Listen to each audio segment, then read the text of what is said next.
The Boneyard podcast. We're back. We're back. Um, it's almost like YouTube TV. We were in negotiations until the last minute. We're able to put everything together. We got Cory Campbell back with us for another season. We got Davis Wilson, Lake Highlands graduate, Mizzou graduate, helping us this year. Glenn Gant always doing his thing, providing that historical knowledge. I sat with him in the first half, Coach Campbell, the other night. So you can imagine between Gant and I, really strong work. Really, we have a lot of ideas up there. We were able to gather. But tough loss to open. Are you committed to like another 10 years of this Forney thing? I mean, these are barn burners. You end up, 37, 34, and this was back and forth. I thought there were a lot of positives that came out of it. But I guess to start, welcome geared up.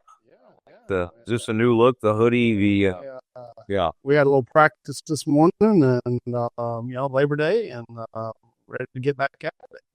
Okay, and I'm sure you'd like to start by giving us just a full injury report. I'm sure Garland would appreciate that. But a lot of folks left the field the other night. I guess if you want to talk in generalities, we can. Was it relatively good reports on most folks? Because, how can we couch this moving forward? Because it was very concerning to see some guys not be able to come back onto the field the other night. Yeah, most definitely. I think, at this point, we don't have any information one way or the other, when it comes to Mason Bush. Christian left the game early last night. I think Chris Terrio had, and we'll talk a little bit more about him. He caught a helmet over the top of his head and ended up having to get 7 staples in his head. We had a few injuries before the game, and so we had to play a couple guys out of position. It wasn't what they were playing at fall camp. We moved Holden back to the corner. And that's not the plan moving forward. They were a great opponent. We needed to play a great opponent and give them a lot of credit. I think we've talked about that running back. Obviously, he's going Notre Dame for a reason, and he played really, really well. Tough offense to prepare for with so many weapons. I think they have 6 or 7 Division I players. Just like I told the kids Thursday night after the game, it was a tough loss. Our kids went into the game thinking, it's a playoff opponent. We're going to treat it like a playoff game. They were disappointed, but there's a long season. And so when you look back at it, how much better we are for getting to play opponent like that, and how much can we grow from it. And, we went back to work on, I guess, Friday. The kids were obviously back in school because of the Thursday game. Coaches worked Friday night, Saturday, Sunday, and then Labor Day practice this morning. I was struck by, and obviously Mason Spangler's really become a very nice player. He made a huge play in that game and made some nice catches and everything. But there you were late in the game, needing some guys to make some plays, and you were down a couple of your bigger receivers, and you had to go even reach into your defensive backfield. But one of your number 10 for you, who is really a matchup nightmare in some ways when you get to him in space. But I thought that was interesting. I mean, he started making plays in the red zone, almost had like another unbelievable catch down there. Those are the times when you really need to lean on your depth. And it reminded me of last year's Forney game in a way, because I think Christian got hurt in that game, and you had to turn to some other player who stepped in and made some plays for you. Last year, I think it was running back who made a big play on a long run. Sure. And in this game, it was the passing game. Yeah. He threw for 300 yards, so that's not something you see a ton in high school. Yeah, I think Franklin did really well going in at our tailback position for Christian. That is a facet that we're going to be able to throw the football down the field. A little bit more than we have in the past, and it was a good combination. It matched our run game, and we were able to throw the ball and had some success. And again, we're just going to build on that. But I thought Franklin played really well. In the second half, he played a ton. Had like 8. I don't think he came off the field, but a couple plays. So he had like 80 snaps on offense. So that was big. Yeah, and one of them, he's got some nice moves. One time in the red zone, he sort of made some guys miss. And again, you said they got some D1 players, even on the defensive side. They had a couple of hosses that they were moving in there. I think sometimes early in a game or even early in a season, it's almost you want to have great success on offense, but it almost felt like too easy at the start of the game because swing pass goes for a big one and gets brought back. Then you hand off Christian again, like 30 yards, and he was so fast and he's so big. And honestly, it looked like Boney was in big trouble. What were you doing early that, and obviously I'm sure they made a few adjustments, and then losing Christian hurt you later in the game, but what were y'all doing that was giving them so much trouble? Because obviously early you were moving the ball like crazy on them. Yeah, I think, in a game like that in week 1, the scrimmages, you just don't play starters very much. Just the old adage of how much, what's worth, to Campbell and against Campbell, our starters didn't play a whole lot. And so I think it was new for both teams and just the speed of the game and come out and we executed really, really well on the first drive, took it down and scored and made it 7-0. And I think, on the flip side of that, they came out and, they did some of the same. So I think you got new guys. You think about it. Thursday night opener. This is new for a lot of the guys on the field. We had several kids that played on JV last year, and so they're just learning. Week 1, they're just learning the speed of the game. They're starting to get comfortable. In the middle of the week, we had to move a 15-year-old sophomore up to inside linebacker because of an injury to Deuce Black, and so again, just kind of learning the speed of the game and how fast things are on Friday night and Thursday night in this case. And then we kind of settled in after that. I thought you did. It took a while to settle in on defense, quite honestly.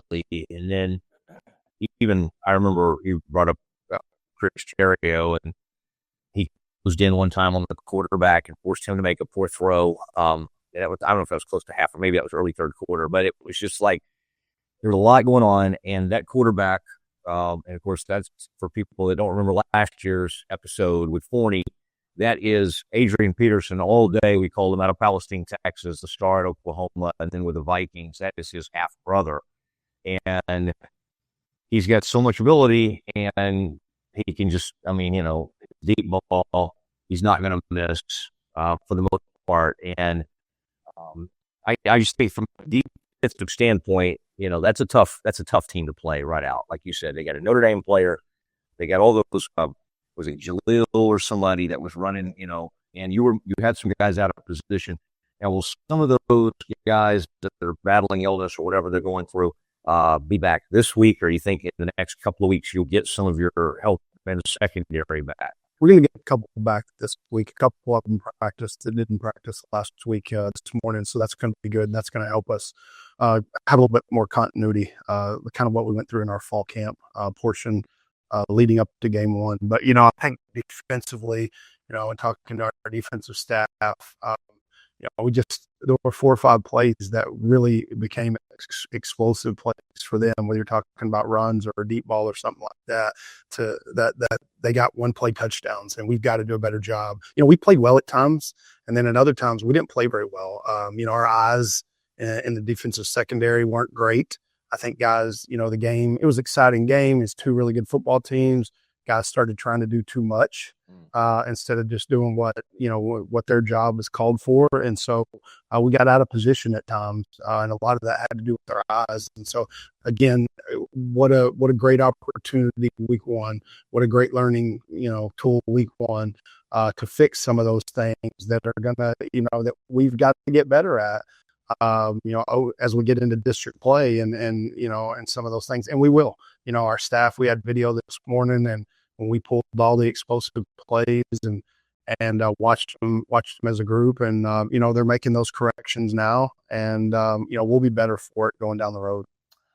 All right, and you got a new quarterback this year. You got a really talented quarterback room, it would seem. And, always, after Harrison was such a tough runner for you, you never know exactly what it's going to be. And Chuck Smith has entered the lineup, and I know he has some success in 7-on-7, but that 7-on-7 team went really far this year, made it to the old state championships there in College Station. I know that was exciting for your coaching staff and everybody involved. But what did you think about Chuck?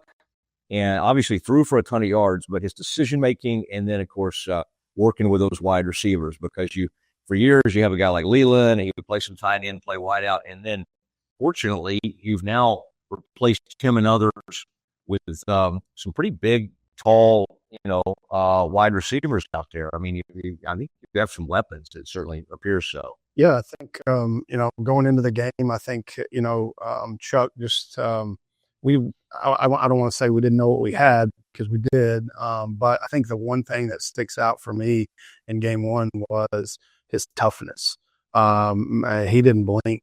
There was a couple times where he took a shot, and then on the next play, not only does he make a play, but he makes a play for a first down. He's very productive. And so coming out of that game, I think I talked to the staff a little bit Thursday night, is he's really tough. And so that's going to be a big part of that, going down the road as we enter district play, and, all the important games that will follow. Seeing that toughness is not something that, we obviously don't hit our quarterbacks in practice. You don't hit your quarterbacks in 7-on-7. So that was great to see. A lot of good decisions. Some corrections have to be made, obviously, on offense as well. But I thought our wideouts played well. Conrad, I think, had 60 or 70 yards. Mason had 80. Junior Osaroller and Franklin had a couple big catches, and so we were able to spread the ball around, and that's going to really help. People are going to have to respect that, and so those boxes are not going to be able to get 8 and 9 men in the box, because we do have the ability to throw the football down the field. Yeah, I would say so, and a lot of those balls coming out pretty quickly. And then when you were kind of having to play some catch up at the end, to see some of the ability to escape and get outside the pocket and move around a little bit, I think that's going to bode well for him moving forward. You mentioned Mason Spangler, who was already up with you last year, but now steps into a starting role, and you hit a huge play over there. They go for an interception. He catches it and races down the sideline. It's a 71-yard touchdown. But, I mean, that had to be a major shot in the arm to the team, and felt good about hitting a big play there. Yeah, most definitely. I think, the thing that's awesome about Mason and Conrad and guys, they've been putting in work for a long time, since last January, and they know exactly what we want to do. They're students of the game, very intelligent. And so, going forward, when we install, and things like that, and on a week-to-week basis, we feel really good about their understanding of what we want to do, throwing the football down the field. And, okay, let's talk about the one play. You are about to tie the game up, just need the conversion there. And that kind of undermined a little bit the rest of the game. You end up kind of chasing things, and obviously y'all were still fighting at the very end. But it looked like, and I don't know, this might have had something to do with the injuries. You had a personnel issue, getting somebody out there. Don't think you wanted to burn a timeout there. And I'm trying to remember exactly how that all went down, but obviously the play, there was a little bit of a snap issue, I think, and it didn't work out. That play, and again, it's 2 points. It's not the end of the world going the other way. It probably felt to you, and I think it felt to people watching in the stands, like a huge chance to tie that game, feel great momentum, and then somehow they actually gain a little momentum. Yeah, most definitely. I think, the procedure of, I think this time of year early, I think on Wednesday morning, we brought the kids in, and we had a special teams kind of walk through, going over all the scenarios early, like we needed our onside team, and we practiced that. Our hands team, taking a safety, every day in practice where we work on bad snaps. And, in that situation, we had a high snap. Mason pulled it down, and tried to make too much happen. And they caught us in a bad situation. He he went around the edge and tried to get the ball into the end zone and give them credit. They made a great play, but you're right. I mean, the momentum and tying the game flipped in one play, and they raced the other way for a 2-point conversion. But, we're very much still in the game. And, like I said, give them credit at the end. They finished and that's what we need to be able to do. All right. Well, there's certain things I say on the Boneyard podcast that Cory, I try not to involve him in. I just make my own editorial comments. So I don't want to get you too much into the officiating. You were obviously frustrated at some things throughout the game. I would say to the naked eye, one of the frustrating things was, and again, not that, your player late in the game when he made a great play in the end zone, he certainly did something to deserve a 15-yard penalty. But earlier in the game, in one instance, a Forney player makes a play back there, makes a hit, and then kind of like either stays on top of your guy. And then one time they made a hit and stood over the top, which to me, very obvious taunting. And I know you were wanting an explanation. Like, okay, it seems like even at the NFL level, taunting is something they've addressed. Right. So at the high school level, I would think the bar would be even lower for what taunting might look like. And so I think the fans and the media saw some things that look like that's what the Forney players were doing. When you obviously saw the same thing, did you get any sort of explanation, or what were they kind of saying about that when you questioned the officials? Yeah, I think from a coach's perspective, the frustrating thing was at times that it was 8 penalties to 1 or something like that. And so just wanted to have communication with the officials. I think the learning part for our team is we have to be able to control. We haven't played football since last November, and so we've got some new guys out there making plays for the first time and doing stuff, and we've got to do a better job of controlling our emotions. And there were times where we didn't do a great job of that. Now, when you flip side of what they did and stuff like that, you're right. I was asking for an explanation, and both officials said that they weren't watching. I think at this time of year, coaches included, you got to be careful of watching the football. That's a casual fan's mentality, watching the football. If you coach offensive line, I want to know what the right guard did on a pass play, not if we caught it or not if we ran the right route or anything like that. So I think, everyone involved, learning and going forward, officials included, you got to know your job. And so that was my frustration is, we were watching the ball too much in a lot of different facets, and that was my frustration to the officiating crew is just, hey, who's supposed to be watching this? Whose job is this? Mm-hmm. And I don't think either one of them were looking at it. And that was frustrating. But again, in the grand scheme of things, we've got to learn from that. We've got to control our emotions in a big game like that that's back and forth, because that stuff will get you beat if you're not careful. And I'm from Kaufman County. I'm from Kaufman High School. So we've been playing Forney for a long time. So I may have had some old emotion well up in me. Their coach, to me, I don't know. He had a little bit of a hot dog in him. I'm sure y'all are good friends, so I won't bring you into any of that. But I was just like, oh my.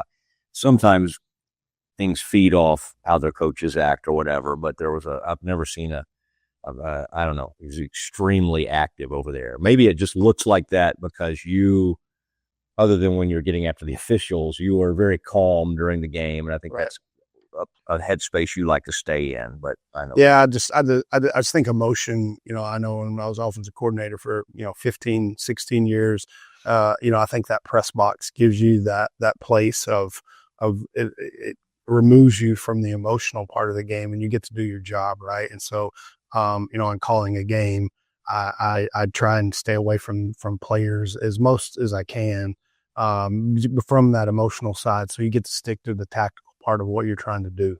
And obviously there's times where I need to talk to officials and stuff like that. And, and there's a little gamesmanship as well. Mm-hmm. You're trying to get a call down the road or, stuff like that. It happens a lot in basketball and other sports. So there's part of that. And then, I think the last part of it is as coaches, when it's over, after we've got an explanation, you need to put it to bed, because if you're not careful, your players start to feed off of that emotion. And so some of that's that emotional awareness that we've got to get better at, from on-field, sideline, coaching staff. And again, we had great meetings this morning. We talked a lot about all that stuff. Yeah. So what a great learning opportunity week one. We get to go ahead and play another game this week. Another game coming up. I don't know who is your schedule maker, but like the 4 home games. So those of us that wait a little while before we start studying the schedule, that seems a little ridiculous. I don't know. Maybe I could blame it on the RSDAD. Who is the new one over there? Oh, I saw him wander down the sideline. I didn't know what he was getting involved with. I thought he might be trying to help you out a little bit. But no, I always love seeing Lonnie at the games and all. There seemed to be a chain issue down there at some point, so I don't know. Yeah, I was definitely made aware. You feel about that? It is the Boneyard podcast. Cory Campbell, Matt Mosley doing our thing. Later in the game, again, the resilience. There were moments it's like this thing might be over, and quite honestly, you had one onside kick that you touched it too early, and then late.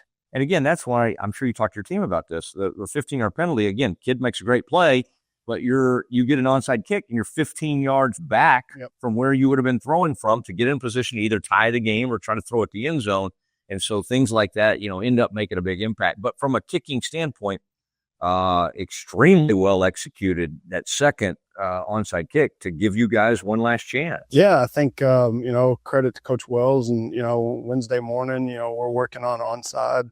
We're working on hands team. We're working some of that situational special teams stuff that comes up in some games and not in others. And so we executed. We did touch the ball early one time, had a really good kick from Chris Cepeda twice.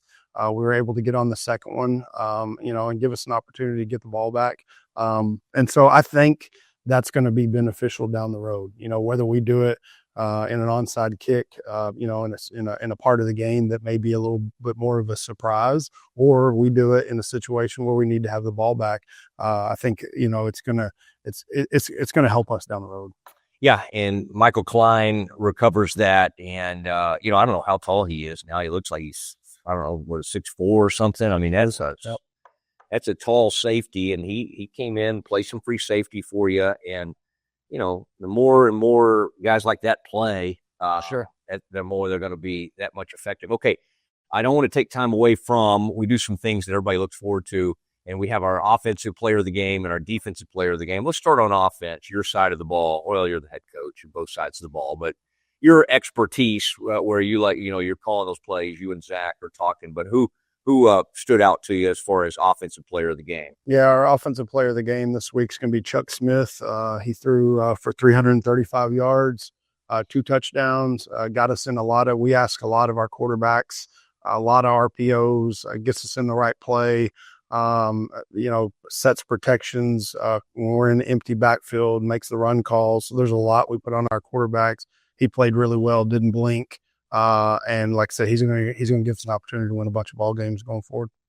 All right. And like we said, moved really well, especially late in the game when, y'all had a lot of 4th down plays. You had to go for it. And y'all made a bunch of those plays, and there was a lot, I'm sure you had some tough calls to make because, I don't know. I was at college games all weekend, and I was just looking at those plays where it's just interesting to watch when you go when everybody expects that you've got to pass, and these teams that'll run on 3rd and 8 and they'll pop it for 10 yards. I think about what UTSA was doing to your alma mater. Some of your kids, by the way, were able to bounce back. I know they're big. You got several Aggie sons on the team, so there seemed to be some excitement down there in Aggie land over that. So they were able to bounce back pretty quickly. The defense player of the week, who do you have? Yeah, defensive player of the week is going to be Hassan Ability. He's a kid that played on our JV black team last year, plays corner, and this was his first varsity start, and he played really well. It's going to give us the ability. We did have a couple corners that were out last week, and we had some COVID, and we a couple guys couldn't play, and we had to make some changes in that secondary. which we did. But Hassan ability played really well at that corner position. Something about the way you said COVID, and I started getting back like, Coach, is this going around the team or whatever? I know. It's definitely, I had to get the protocol and all this stuff, again from Jessica and stuff like that. But early in the season, in game one, I mean, from I think we kind of talked about it off air, but we had we were down at the stadium at 5:00 after our walkthrough and our pregame meal. We get down there, and then it looks like that we're going to have a delay, and just some of the inner workings that you mentioned. Even in the college game this weekend, I know the NFL hadn't started, but in pregame I go up to our special teams coordinator, and we talk about where we think the ball can be kicked on kickoff, how close we need to be to kick a field goal, what's his range and stuff like that. And so some of that stuff, really, really plays a factor. And we didn't really have a pregame. We had to get out there. I think we didn't get started almost 9:00, and we had an abbreviated pregame, and they sent the bands home. We have abbreviated halftime, and some of those regular things that we're used to. And so there was some fourth down calls that we kind of had to make on the fly of, here's where we are in practice. This is where we've been kicking from, probably I think 35 to 42 is kind of our range on a field goal. And so if there's a little bit of wind, we feel like we can get it over 40. If there's not much wind, we feel like we're at that 35 to 38, and not being able to have that in pregame, we just had to make some calls on the fly. And what we've done in practice. And so we went for it a couple times in the red zone on fourth down, just because we felt like we needed to be a little bit closer to try a field goal. Yeah. And of course, when you make it on fourth down, everybody's like, gutsy call. And then when you don't, it's like, well, probably should have taken those points. Yes, sir. It's at the field goal there. All right. We always look forward to our unsung player or someone part of the program of the week. Who do you have for us this week? So our unsung this week, young man, first varsity start inside linebacker. He ran off, looked like a scene out of Rocky or something. He's running off the sidelines, just blood's just gushing down in front of his face. And I was like, what the heck just happened? So our unsung hero is going to be Chris Terrio this week. He gets seven or eight staples in his head. Was in the emergency room till 2:00 in the morning on Thursday night, or into Friday morning, I should say. And then we lifted weights and watched video Friday afternoon as a team. And he was in the weight room. He was in the video, didn't miss a beat. He was at practice today. He didn't practice today. Hopefully tomorrow he may run around a little bit. I believe they're going to take those out and maybe put some stitches in there a little later in the week. And so, man, just it's fun to be around kids like that. I talked to him, Friday in the weight room. I talked to him this morning, and he's got a great attitude. He's ready to go. I didn't know they could do those staples like that. I thought when you got something put in your head, I'm losing my hair, but he's got a full set of hair and you can't even see it because they put those staples in there. And so, he's got a lot of good football in front of him. That was his first start. With Deuce being out, he had to get in there. We're excited about where he's going to go. It's big time Friday night football. I mean, that's one of the best skills that, in the state of Texas, when you put the quarterback and the running back and the receiver, all Power 5 kids, Power 4 kids. We played a great football team, and it was fun to see him get out there, and he's only going to get better. Well, you got a lot of players like that, and you got a lot of talent, you got a lot of speed. And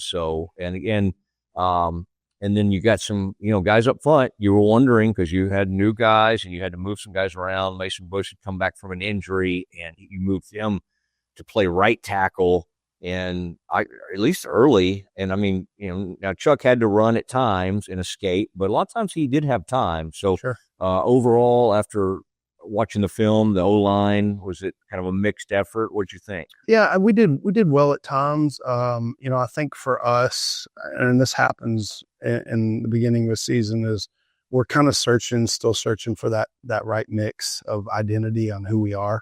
And so, probably the next 2 or 3 weeks before we start district play, we're going to look at some different combinations.